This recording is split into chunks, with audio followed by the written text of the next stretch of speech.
ఒకరోజు ఒక వృద్ధుడు రోడ్డుకి పక్కనున్న చెట్టు కింద కూర్చొని ఉన్నాడు. చాలా అలసిపోయాడు. పక్కనే ఉన్న రాయి మీద తలను పెట్టి నిద్రపోయాడు. అప్పుడే అటుగా వెళ్తున్న ఒక యువకుడు చూసి, తాతయ్య, రాయి మీద తలపెట్టి ఎలా నిద్రపోతారు? దిండు లేదుగా, మృదువుగా ఉండదు కదా అని అడిగాడు.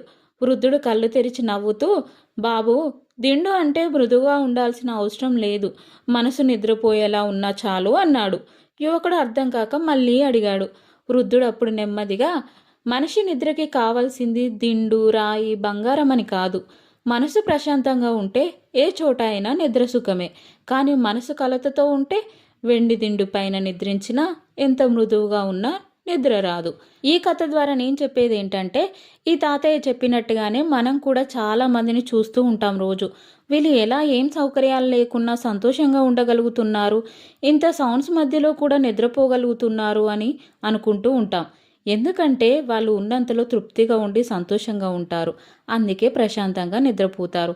కానీ కొందరు సంపాదన వెనుక వెళ్తూ మనశ్శాంతిని కోల్పోతున్నారు. ఉన్నదాంతో తృప్తి చెందరు. ఇంకేదో కావాలన్న ఆశ. అందుకే మనసు ప్రశాంతంగా ఉండదు, నిద్ర పోరు. మనిషికి నిజమైన దిండు అంటే మనసు ప్రశాంతంగా ఉండడం. బయట సౌకర్యాల కన్నా లోపల ప్రశాంతత ముఖ్యం. మనసు సైలెంట్గా ఉన్నప్పుడు ఎక్కడ ఉన్నా ప్రశాంతంగా ఉంటుంది. నీకు నచ్చినట్టు నీలా నువ్వు బతకగలిగితే నీ అంత అదృష్టవంతులు లేరు.